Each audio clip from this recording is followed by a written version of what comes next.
दोस्तों नमस्कार, जय हिंद जय भारत। मैं आपके अपने चैनल एम एजुकेशन सफर पर आशा करता हूं सभी लोग ठीक होंगे, अपने अध्ययन कार्य में जुटे होंगे। दोस्तों मेरा जो आज का टॉपिक है प्राचीन भारत के इतिहास में, वो वैदिक काल से है। और वैदिक काल में मैं आपको वो पढ़ाऊंगा जो एग्जाम में आता है।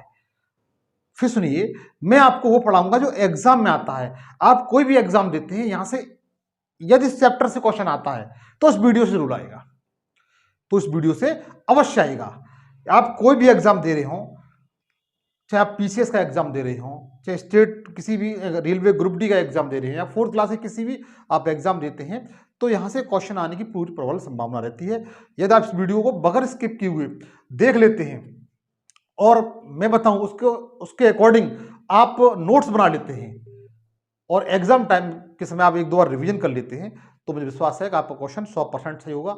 आपको मित्र पता है आज का सब जो समय है कंपटीशन के युग है, और एक क्वेश्चन ही आपको डिसाइड करता है कि आप सिलेक्शन लेंगे क्या सिलेक्शन नहीं लेंगे।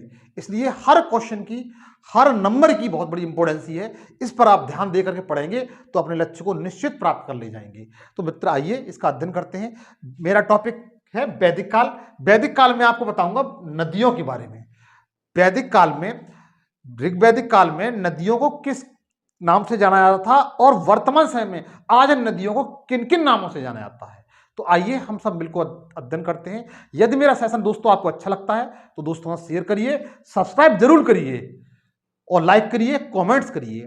तो आइए इसका अध्ययन करते हैं। तो सबसे पहले मैं जो नदी बताऊंगा,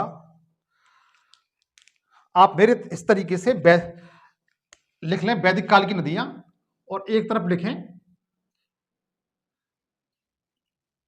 पुराना नाम और नया नाम। नया नाम इस तरीके से लिख लें, पुराना नाम और नया नाम। उसमें देखिए सबसे पहली नदी है, सबसे पहली नदी है, इधर आप नया नाम करें उधर पुराना नाम करें, इधर आप नया नाम करें उधर पुराना नाम करें। क्यों? जिस तरीके से मैंने याद कर रखा है, नया नाम और पुराना नाम इस तरीके से लिख लें। सबसे पहले जो नदी है वो काबुल है। कौन सी है? काबुल है। काबुल को ऋग्वेद काल में क्या कहा जाता था वो आप लिखिए। काबुल को कुमा कहा जाता था। क्या कहा जाता था? कुमा। काबुल को क्या कहा जाता था? कुमा कहा जाता था। यह मित्र पूछा जाता है। उसके बाद सिंध नदी, सिंधु नदी, वर्तमान क्या कहते हैं? सिंधु नदी कहते थे। उस समय भी सिंध कहा जाता था। क्या कहा जाता था? सिंध। सिंध कहा जाता था। इसका जो दूसरा नाम था वो हिरत था। क्या था? हिरत था। सिंधु, देखिए सिंधु नदी को उस समय सिंध कहा जाता था और हिरत भी कहा जाता था। क्या कहा जाता था? हिरत भी कहा जाता था। मित्र अगर आपसे पूछा जाता है कि ऋग्वैदिक काल में, ऋग्वेद में सबसे अधिक बार किस नदी का वर्णन हुआ है, सबसे अधिक बार किस नदी का वर्णन हुआ है, और सबसे अधिक महत्वपूर्ण नदी आर्यों की कौन सी थी, तो आप बता सकते हैं सिंधु नदी थी। कैसी नदी थी? सिंधु नदी थी। इसका वर्णन सर्वाधिक बार हुआ है। इसका क्या हुआ है? वर्णन ऋग्वेद में सर्वाधिक बार हुआ है। सर्वाधिक बार वर्णन, सर्वाधिक बार मित्र इसका वर्णन हुआ है, और सबसे महत्वपूर्ण नदी थी ये, सबसे महत्वपूर्ण नदी थी, महत्वपूर्ण नदी थी। अगर आपसे पूछा जाता है कि ऋग्वेद में सबसे अधिक किस नदी का वर्णन हुआ है, तो आप बता सकते हैं हिरत या सिंधु नदी का, क्योंकि हिरत नदी को ही सिंधु नदी कहा जाता था और ये आर्यों की सबसे महत्वपूर्ण नदी थी। अगर आप देखिए क्वेश्चन समझिए मित्र, क्वेश्चन पूछा जाता है कि आर्यों की सबसे पवित्र नदी कौन सी थी, तो आप बता सकते हैं कि सरस्वती नदी थी। उस समय भी सरस्वती कहा जाता था। सदानीरा कहा जाता था। अगर आपसे पूछा जाता है कि सबसे पवित्र नदी कौन सी थी, तो आप बता सकते हैं कि सरस्वती नदी सबसे पवित्र नदी थी ऋग्वेदिक काल में आर्यों की। अगर आपसे पूछा जाता है कि सबसे महत्वपूर्ण और सर्वाधिक बार बढ़ित नदी कौन सी है, तो आप सिंध नदी बता सकते हैं। मित्र, यहां से ये दोनों क्वेश्चन बनते हैं और दोनों क्वेश्चन को लोग कंफ्यूजन करके गलत कराते हैं, इसलिए मैंने इसको आपको जोर देकर के बताया है। तो सिंधु नदी को हिरत नदी भी कहा जाता था, इसे आप नोट कर लें। उसके बाद तो तीसरी नदी है, उसे सरस्वती लिख लें आप। सरस्वती नदी थी, इस नदी को सरस्वती कहा जाता था,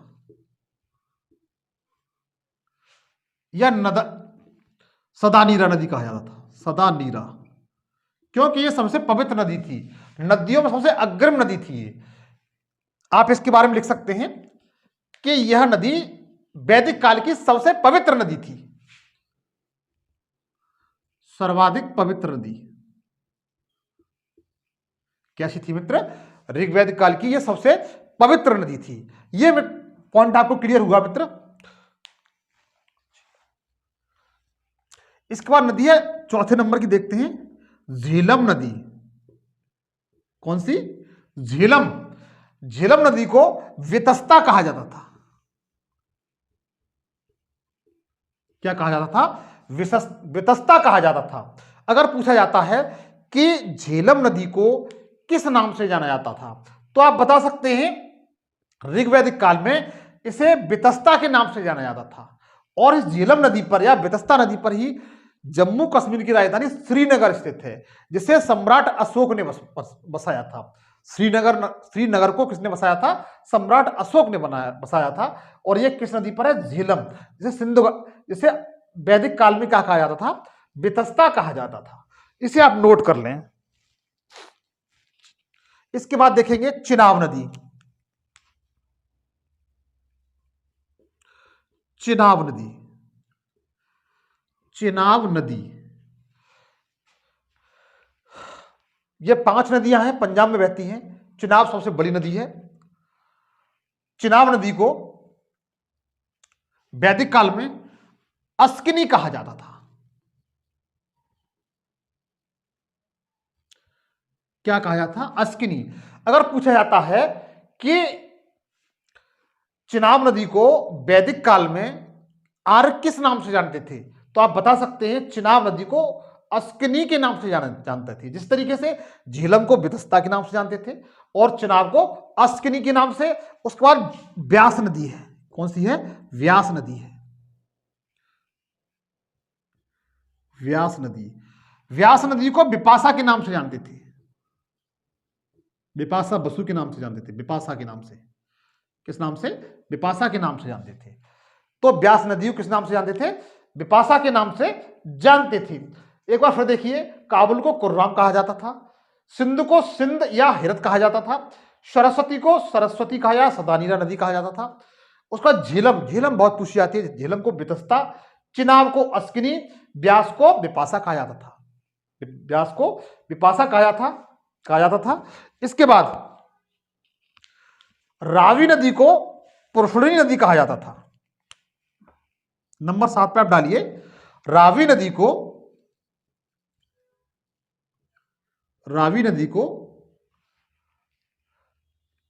पुरुषणी कहा जाता था। क्या कहा जाता था? पुरुषणी।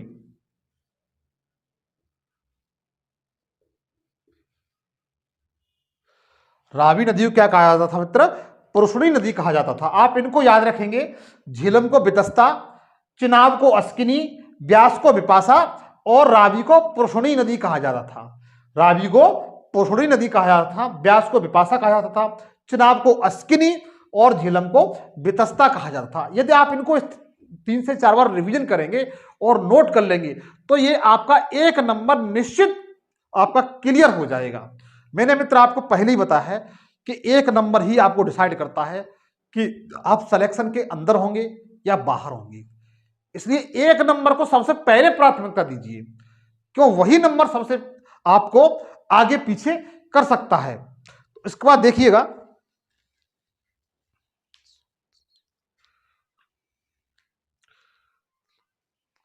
उसके बाद नदी है सतलज।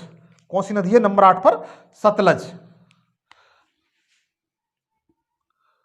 सतलज नदी। सतलज नदी को सतुद्री कहा जाता था। क्या कहा जाता था? सतुद्री।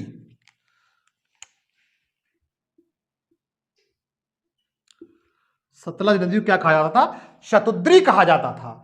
यहां से मित्र क्वेश्चन बनते हैं।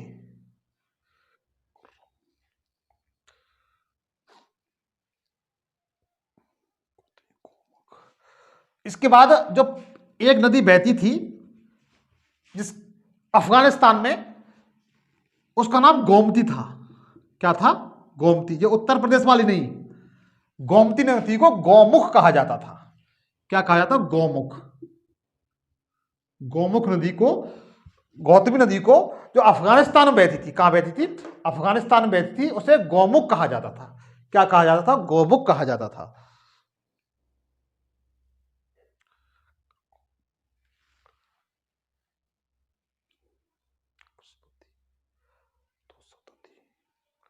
अच्छा, इसके बाद घग्गर नदी और है। कौन सी है?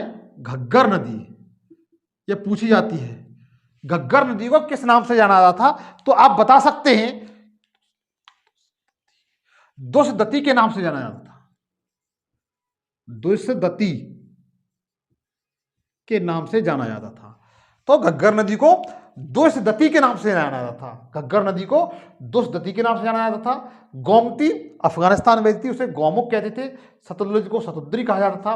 रावी को पुष्णी कहा जाता था। ब्यास को विपाशा कहा जाता था। चिनाब को अस्किनी कहा जाता था। झेलम को वितस्ता कहा जाता था। सरस्वती को सरस्वती या सदानीरा कहा जाता था। और सिंध को सिंध या हिरत नदी कहा जाता था। मित्र, आप इनका स्क्रीनशॉट ले लीजिए, यहां से क्वेश्चन बनने की प्रबल संभावना बनी रहती है। इसके बाद देखिए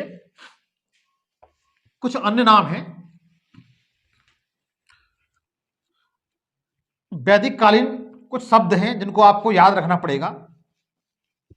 अच्छा, वैदिक काल में का जो सबसे प्रिय पशु था, पवित्र पशु था, सबसे पवित्र पशु था, वो गाय थी।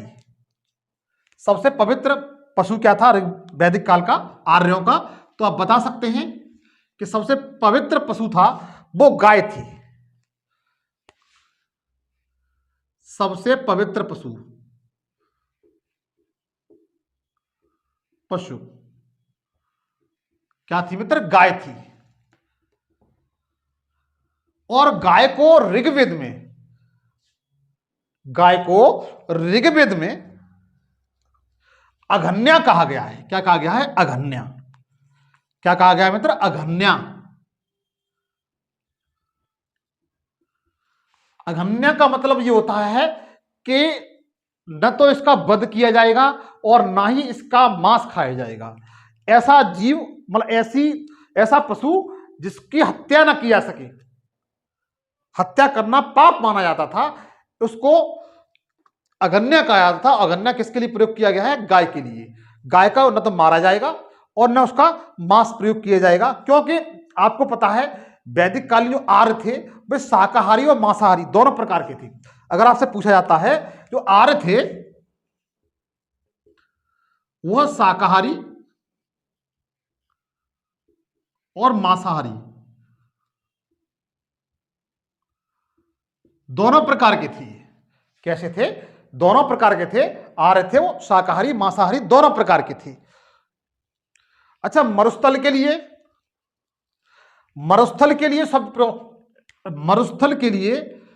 कौन सा शब्द प्रयोग हुआ वैदिक काल में? तो बता सकते हैं मरुस्थल के लिए धन्व शब्द। ये पूछा जाता है मित्र, धन्व शब्द मरुस्थल के लिए प्रयोग हुआ है।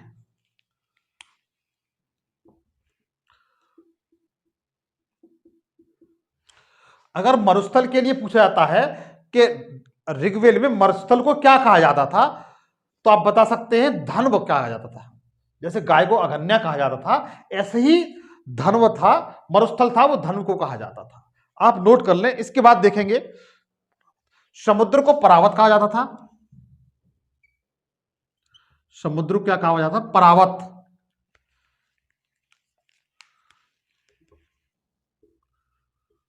समुद्र को परावत कहा जाता था। क्या कहा जाता था? परावत। मित्र, ये क्वेश्चन आते हैं, आप कोई एग्जाम देते हैं और इस वैदिक काल जो चैप्टर है इससे क्वेश्चन आते हैं, तो यही सब पूछे जाते हैं कि आर्य समुद्र को किस नाम से जानते थे? तो आप बता सकते हैं परावत। मरुस्थल किस नाम से जानते थे? धर्म। गाय को किस नाम से जानते थे? अघन्या। इस तरीके से क्वेश्चन आते हैं ये। और एक शब्द और वो प्रयोग होता है यव। जो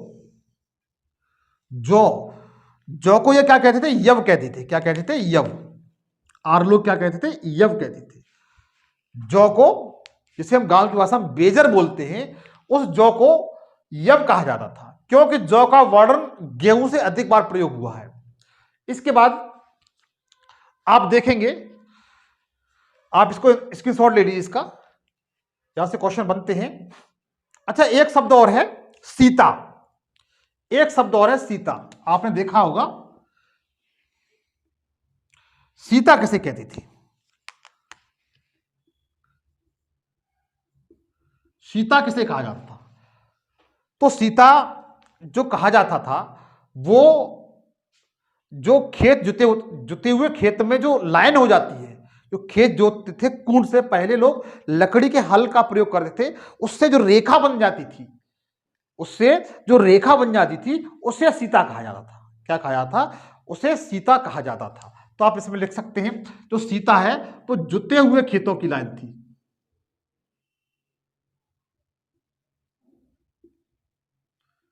की रेखा थी, रेखा को कहा जाता था। ये क्लियर हुआ? एक बार फिर रिवीजन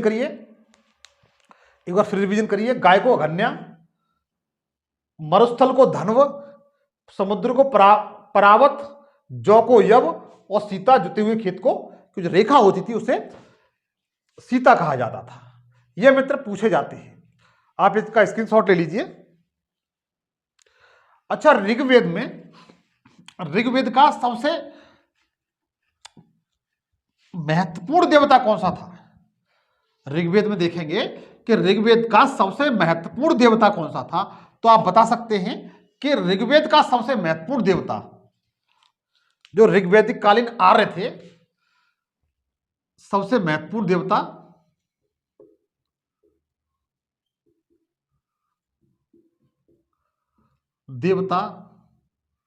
कौन सा था? इंद्र था। कौन था? इंद्र था। कौन था? इंद्र था। ऋग्वेद में बता रहा हूं मित्र, ऋग्वेद के जो आर्य थे, उनका जो सबसे महत्वपूर्ण देवता था वो इंद्र था। और ऋग्वेद में इसका लगभग 250 बार वर्णन हुआ है। कितनी बार? 250 बार इसका वर्णन हुआ है। और इसे पुरंदर भी कहा जाता था। क्या कहा जाता था? पुरंदर भी कहा जाता था। इंद्र को क्या कहा जाता था? पुरंदर, जिसका अर्थ होता है किले तोड़ने वाला। जिसका अर्थ क्या होता है? किले तोड़ने वाला।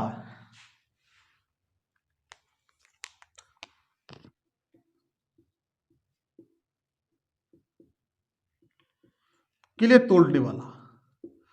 यह क्लियर हुआ मित्र? सबसे महत्वपूर्ण देवता इंद्र को कहा जाता था वैदिक काल में। वैदिक काल का टाइम मित्र 1500 से लेकर के 1000 बीसी के बीच का जो समय है वो वैदिक काल है। इससे पहले की वीडियो बता चुका हूं मैं इन सब के बारे में। तो जो वैदिक काल में, ऋग्वैदिक काल में सबसे महत्वपूर्ण देवता इंद्र था। उस समय ये वर्षा का देवता नहीं होता था। आप सोच रहे हो, उस समय ये वर्षा का देवता नहीं होता था, ये युद्ध का देवता होता था। वैदिक कालीन में इसे युद्ध का देवता माना गया है। युद्ध का देवता।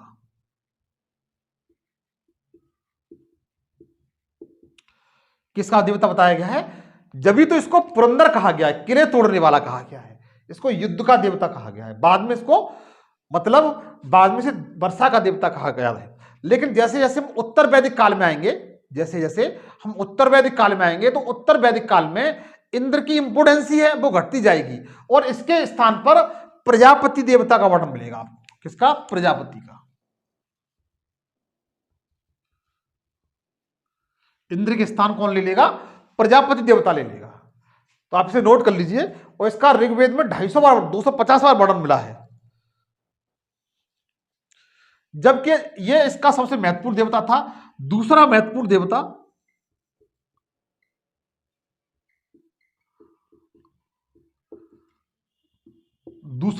देवता देखा जाए वैदिक काल का, ऋग्वैदिक काल का, तो अग्नि थी। कौन सी थी? अग्नि देवता थी। और इसका वर्णन ऋग्वेद में 200 बार मिलता है। कितनी बार मिलता है? 200 बार इसका वर्णन किया गया है। दूसरा सबसे महत्वपूर्ण देवता कौन सा था? अग्नि थी। इसका वर्णन आपको ऋग्वेद में 200 बार किया गया है। आप मेरे साथ नोट करते जाएं। भगवान विष्णु का, अच्छा विष्णु का वर्णन, अगर विष्णु का वर्णन देखेंगे भगवान विष्णु का, तो भगवान विष्णु का वर्णन 50 बार हुआ है। कितनी बार? 50 बार हुआ है। ऋग्वेद में भगवान विष्णु का वर्णन 50 बार हुआ है। और शिव का वर्णन, भगवान शिव का वर्णन ऋग्वेद में केवल 3 बार हुआ है। कितनी बार हुआ है? 3 बार हुआ है। सॉरी, भगवान विष्णु का वर्णन 100 बार हुआ है और शिव का वर्णन 3 बार हुआ है। शिव का वर्णन 3 बार हुआ है और विष्णु का वर्णन कितने बार हुआ है? 100 बार हुआ है। अच्छा, एक बात और बताएं आपको कि जो सिंधु नदी थी उसका वर्णन ऋग्वेद में केवल देखा जाए तो 55 बार हुआ है। सिंधु नदी का वर्णन ऋग्वेद में 55 बार हुआ है। कितना हुआ मित्र? 55 बार हुआ है। कितनी बार हुआ है? 55 बार हुआ है सिंधु नदी का वर्णन। इसके साथ यदि गंगा नदी पूछी जाती है कि गंगा नदी का वर्णन,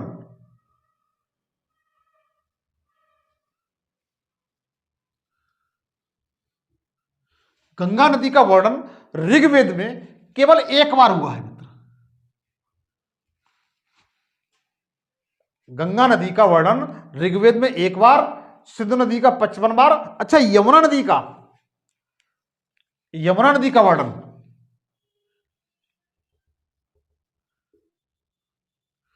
यमुना नदी का वर्णन 3 बार हुआ है। कितनी बार? 3 बार हुआ है।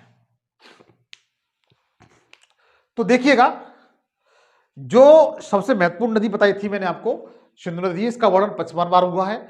यमुना नदी है, ऋग्वेद में इसका वर्णन 3 बार हुआ है। और गंगा नदी का केवल 1 बार गंगा नदी का वर्णन मिलता है। यद्यपि आर्यों की यह सबसे पवित्र नदी नहीं थी। जिस तरीके से आज हमारी गंगा सबसे पवित्र नदी है, ऐसी उस समय नहीं थी।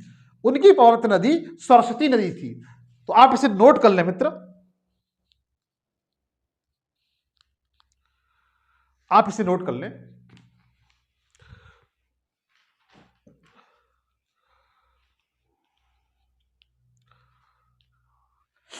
इसके बाद देखिएगा,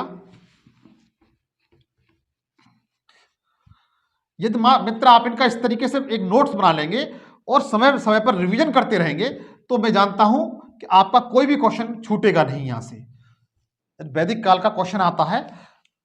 आपको मैंने एक चैप्टर बताया था इससे पूर्व की वीडियो में, उपनिषद। क्या बताया था? उपनिषद। अच्छा, ये बताइए उपनिषद की संख्या कितनी है? अगर आपसे क्वेश्चन पूछा जाता है कि ये बताइए उपनिषदों की संख्या कितनी है। जैसे 18 पुराण हैं, 4 वेद हैं। 18 पुराण हैं, 4 वेद हैं। तो आपको ये बताइए उपनिषदों की संख्या कितनी है। जो उपनिषद हैं उनकी संख्या कितनी है? तो आप बता सकते हैं इनकी जो संख्या है, चलो मैं ही बता देता हूं। इनकी संख्या मित्र 108 है। कितनी है? 108 है। इनके बारे में थोड़ा सा मैं आपको बताऊंगा, यहां से भी क्वेश्चन बन जाता है। अच्छा, इनको उपनिषदों को वेदांत भी कहा जाता है। क्या कहा गया है? वेदांत भी कहा जाता है। इनको क्या कहा जाता है? वेदांत भी कहा जाता है, क्योंकि ये सबसे अंत में लिखे गए थे। उपनिषद क्या थे? सबसे अंत में लिखे गए थे, इस कारण इनको वेदांत भी कहा जाता है। अच्छा, उपनिषद का अर्थ क्या होता है? अगर पूछा जाता है उपनिषद का मतलब क्या है, तो इसको संधि विच्छेद करते हैं उप और निषद। तो इसका मतलब यह निकलता है, उप का मतलब होता है आ या नजदीक, यह तो बता चुका हूं मैं। और निषद का मतलब होता है बैठ, बैठकर, नजदीक बैठकर। इसका अर्थ क्या हुआ? नजदीक बैठकर। तो इसका सही तरीके से जो अर्थ निकालेंगे वो ये होगा कि जो शिष्य थे वो गुरु के नजदीक बैठकर आत्मा, परमात्मा, देवताओं की स्तुति आदि का ज्ञान प्राप्त करने का जो वर्णन है वो उपनिषदों में किया गया है, जिनकी संख्या 108 है। कितनी है? इनकी संख्या कितनी है मित्र? 108 है। अब देखिए, समझिएगा, इनको वेदांत भी कहा जाता है। इन 108 में देखेंगे आप, इनको इस तरीके से बांट लीजिए, 4 + 2 + 100, 4 + 2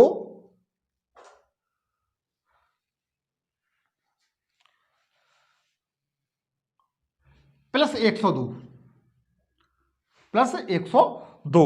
आप इनको इन क्रम में बांट लीजिए।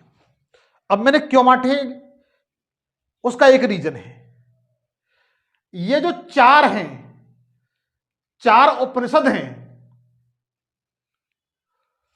ये मोस्टली गद्य में लिखे गए हैं। किस में लिखे गए? ये 4 हैं, ये 4 उपनिषद हैं, ये गद्य में लिखे गए हैं। किस में लिखे गए? गद्य में लिखे गए। और ये 2 उपनिषद हैं, ये गद्य प्लस पद्य दोनों भाषा में लिखे गए, मतलब चंपू भाषा में। गद्य पद्य का मतलब चंपू भाषा में लिखे। अगर पूछा जाता है ऐसे कौन से उपनिषद हैं जो चंपू शैली में लिखे गए, चंपू भाषा में लिखे गए, तो बताऊंगा केवल 2 हैं। कितने हैं? 2 हैं। सबसे पहले बताऊंगा ये गद्य में लिखे गए हैं वो कौन कौन से हैं। गद्य में लिखे गए हैं वो कौन कौन से हैं? तो सबसे पहले कठोपनिषद। कठोपनिषद गद्य में लिखा गया है। ईश उपनिषद तीसरे नंबर पर है। श्वेताश्वर, श्वेताश्वर उपनिषद। और जो चौथा है मित्र, मैत्रायणी।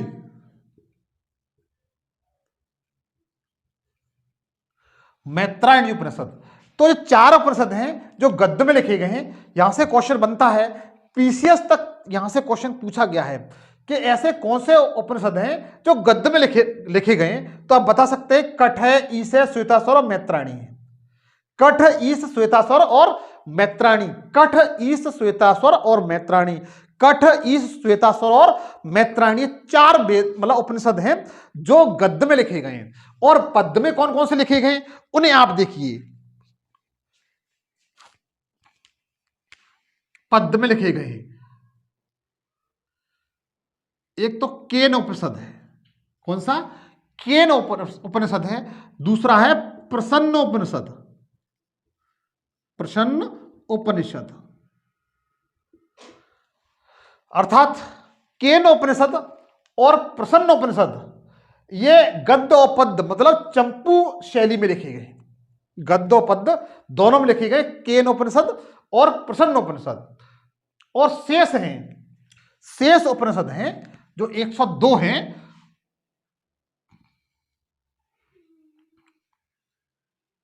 वह पद्य में लिखे गए। किस में लिखे गए? पद्य में लिखे गए। किस में लिखे गए मित्र? पद्य में लिखे। यहां से क्वेश्चन बनता है, आप इस टेबल को नोट कर लीजिए या स्क्रीनशॉट ले लीजिए। अगर आपसे पूछा जाता है कि आप ये बताइए कि सबसे बड़ा उपनिषद कौन सा है और सबसे छोटा उपनिषद कौन सा है, तो आप क्या बताएंगे? आप मुझे बताइए सबसे बड़ा उपनिषद कौन सा है। अगर आपसे पूछा जाता है कि सबसे बड़ा उपनिषद कौन सा है, तो आप बताइए सबसे बड़ा उपनिषद।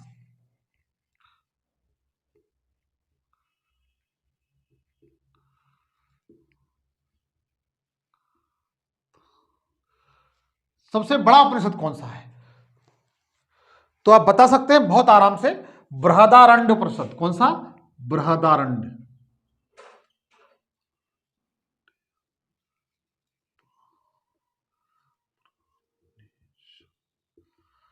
बृहदारण्य उपनिषद है जो सबसे बड़ा है, जो सबसे बड़ा है। दारण्य का मतलब होता है जंगल, जंगल का पर्यायवाची है।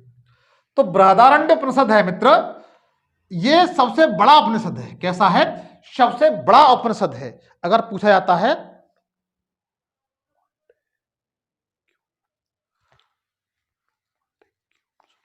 और सबसे छोटा उपनिषद पूछा जाता है आपसे, अगर आपसे सबसे छोटा पूछा जाता है,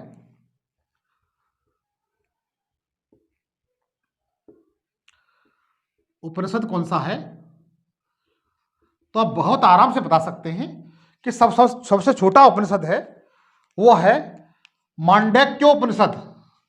मांडक्योपनिषद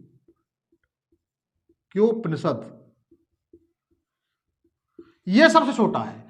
मांडक्योपनिषद सबसे छोटा है। एक होता है मुंडकोपनिषद, वो अलग है। मुंडकोपनिषद अलग है, ये मांडक्योपनिषद है। कौन सा? मांडक्योपनिषद है जो सबसे छोटा उपनिषद है।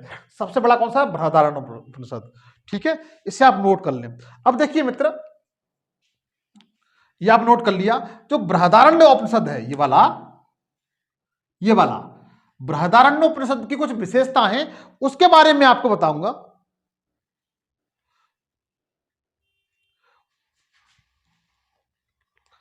इसमें किसका वर्णन किया गया है? इसमें याज्ञवल्क्य और गार्गी, ये पूछा जाता है मित्र, संवाद का वर्णन है। अगर आपसे पूछा जाता है कि याज्ञवल्क्य और गार्गी संवाद का वर्णन किसमें मिलता है, तो आप बता सकते हैं बृहदारण्य उपनिषद में। कहानी मित्र छोटी सी इसकी ये है कि जो याज्ञवल्क्य थे, ये उस समय चोर डकैत लुटेरे थे, और उस समय लूटने में जो वस्तु लूटी जाती थी वो गाय थी, क्यों? गाय जिसके पास जितनी अधिक होती थी वो उतना ही धनवान माना जाता था। तो हुआ ये था कि इनके जो गार्गी थी उनके घर में गाय बंधी हुई थी। जब ये चोरी करने आए याज्ञवल्क्य, तो उस समय उन्होंने यह कहा कि आप गाय जब ले जाएंगे जब मेरे सवालों का जवाब दे देंगे। तो जो इनके बीच जो संवाद हुआ है दोनों के बीच में, याज्ञवल्क्य और गार्गी का, वो बृहदारण्य उपनिषद में मिलता है। ये पूछा जाता है कि याज्ञवल्क्य गार्गी संवाद किसका वर्णन मतलब कहां मिलता है? बृहदारण्य उपनिषद में इसका वर्णन मिलता है। उसके बाद देखेंगे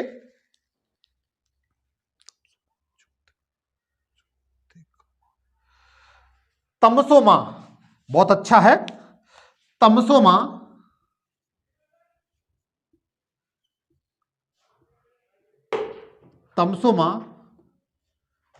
ज्योतिर्गमय, तमसोमा ज्योतिर्गमय। मित्र इसका वर्णन भी आपको बृहदारण्य उपनिषद मिलता है, ये इंपोर्टेंट है। तमसोमा ज्योतिर्गमय मतलब कुछ लोग इसका अर्थ गलत निकालते हैं, मां तुम सो जाओ तुम्हारा गला दबा दूंगा मैं, इसका अर्थ इस तरीके से निकालते हैं। लेकिन इसका जो अर्थ है वो, इसका अर्थ है कि अंधकार से प्रकाश की ओर। इसका अर्थ क्या है मित्र? अंधकार से प्रकाश की ओर, अंधकार से प्रकाश की ओर, अज्ञान से ज्ञान की ओर, अज्ञान से ज्ञान की ओर। तमसो मां ज्योतिर्गमय, तमसो मां ज्योतिर्गमय, इस शब्द का अर्थ होता है अंधकार से प्रकाश की ओर। यह पूछा जाता है मित्र, तमसो मां ज्योतिर्गमय। इसे आप नोट कर लें, इस पर स्टार लगा लें। आप चाहे जितने स्टार लगा सकते हैं, परीक्षा आपको पास करनी है, कर्म हमारा है बताने का। बता रहे हैं कि तमसो मां ज्योतिर्गमय का जो वर्णन है वो बृहदारण्य उपनिषद में मिलता है। इसका अर्थ होता है अंधकार से प्रकाश की ओर, अज्ञान से ज्ञान की ओर, इसका अर्थ होता है। और एक कई बार एग्जाम में पूछा गया है, इसका वर्णन बृहदारण्य उपनिषद में मिलता है। इसके बाद आप एक शब्द प्रयोग करते हैं, सभी लोग प्रयोग करते हैं। आपने एक शब्द सुना होगा ओम। कौन सा? ओम।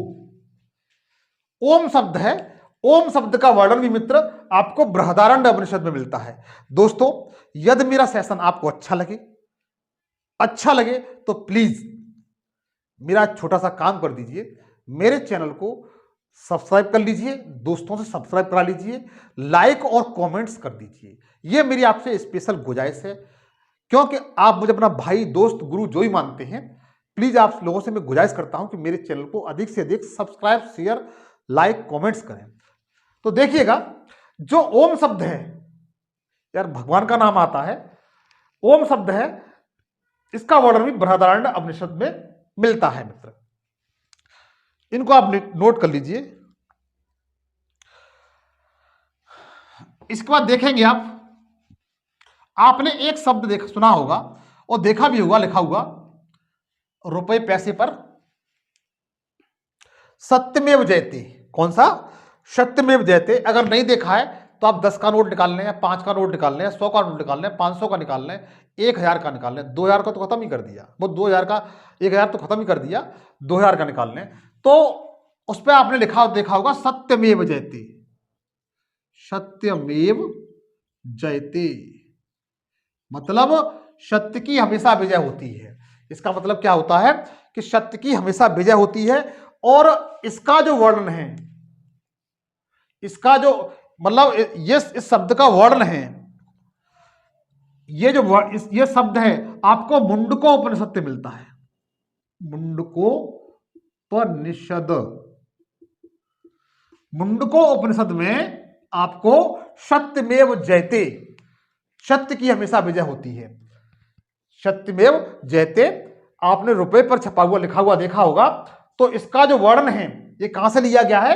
मुंडकोपनिषद से लिया गया है। कहां से लिया गया है? मुंडकोपनिषद से लिया गया है। इसे आप अपना स्टार लगा लें, इतने आप लगा सकते हैं। अपने सिलेक्शन के लिए इतने स्टार लगाना चाहें उतने लगा सकते हैं। ये एग्जाम की दृष्टि से बहुत महत्वपूर्ण है। आप कोई भी एग्जाम देते हैं,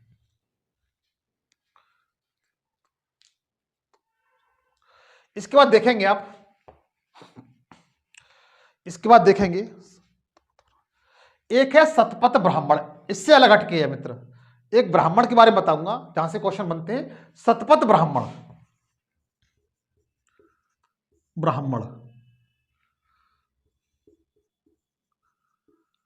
जब आप उत्तर वैदिक काल पढ़ेंगे तब इसका वर्णन होगा। इसमें क्या है? इसमें किस चीज का वर्णन किया गया है? इसमें विदेह माधव। कौन सा? विदेह माधव,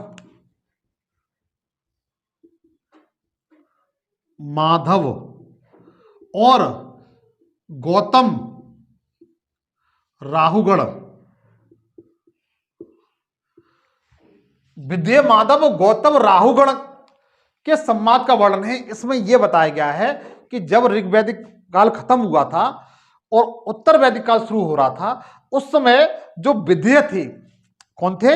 विदेह थे।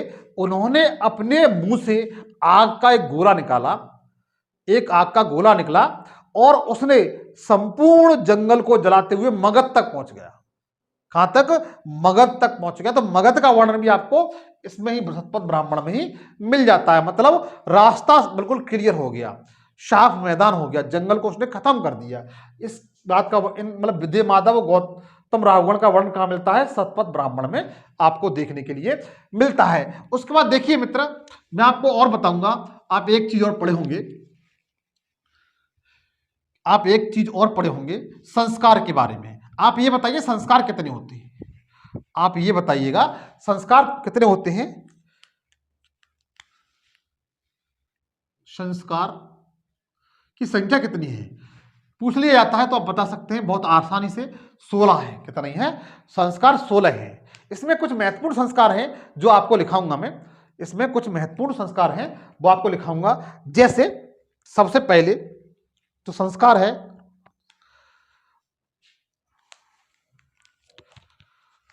सबसे पहले संस्कार है वो गर्भाधान।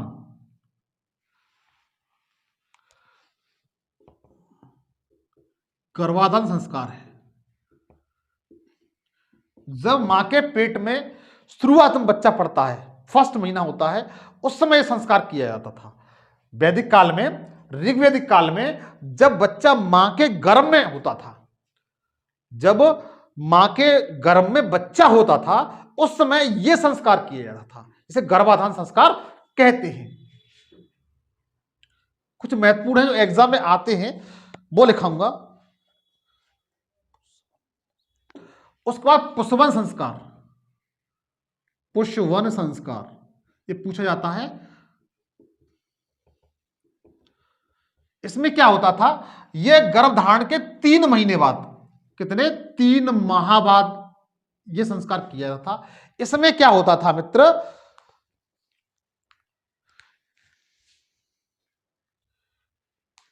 इसमें क्या होता था मित्र, इसमें उत्तम पुरुष की, उत्तम बच्चे की, उत्तम बालक की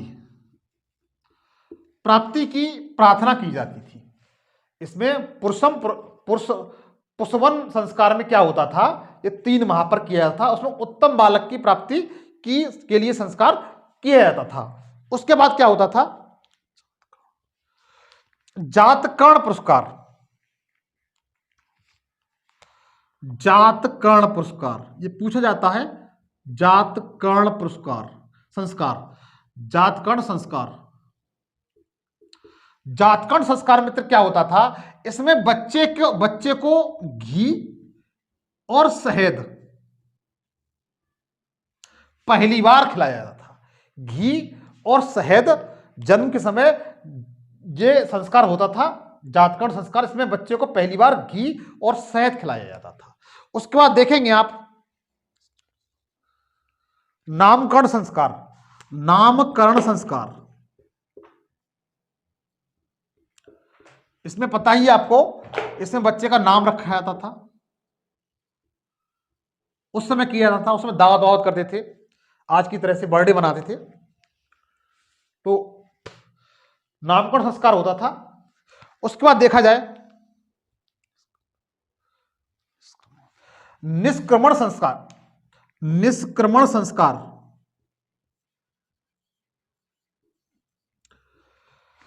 निष्क्रमण संस्कार में मित्र यह होता था कि बच्चे को पहली बार, जो बच्चा होता था उसको पहली बार सूर्य और चंद्रमा, सूर्य देवता और चंद्र देवता के पहली बार दर्शन कराया जाता, बच्चे को दिखाया जाता था।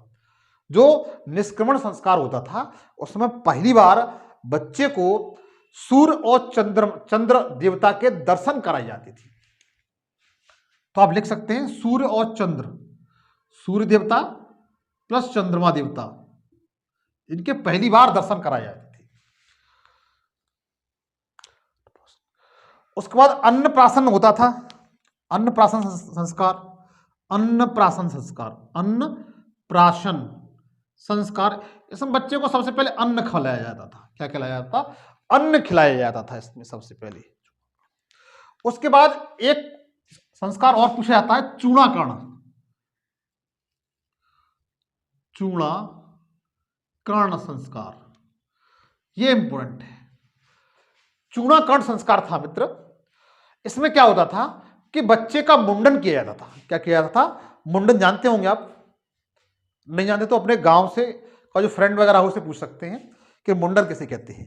तो जो चूड़ाकरण संस्कार था उसमें बच्चे का पहली बार मुंडन होता था। क्या होता था, मुंडन होता था।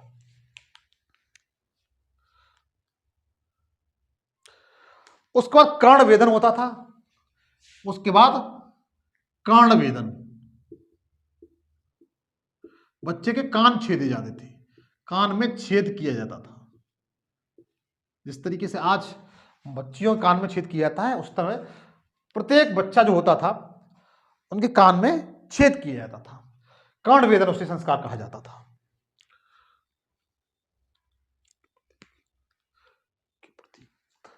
उसके बाद यज्ञ प्रतीत, नौमा जो था, इधर लिख देता हूं, ध्यान दीजिए, यज्ञोप्रतीत, प्रतीत संस्कार, यज्ञोपवीत संस्कार जो होता था, इसमें क्या होता था मित्र, इसमें यह होता था कि बच्चे को सबसे पहले जनेऊ धारण कराया जाता था, सबसे पहले उसको जनेऊ धारण कराया जाता था। तो यज्ञोपवीत जो संस्कार होता था उसमें सबसे पहले जनेऊ धारण किया करता था बालक, क्या करता था, जनेऊ धारण करता था इसमें। उसके बाद 10वां था विद्या आरंभ।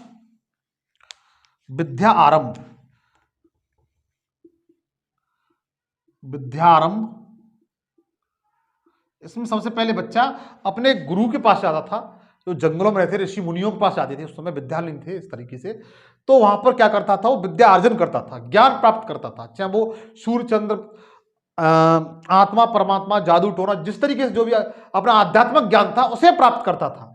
तो सबसे पहले विद्या आरंभ संस्कार होता था, इसमें बच्चा विद्या सीखता था गुरु के पास जाकर के।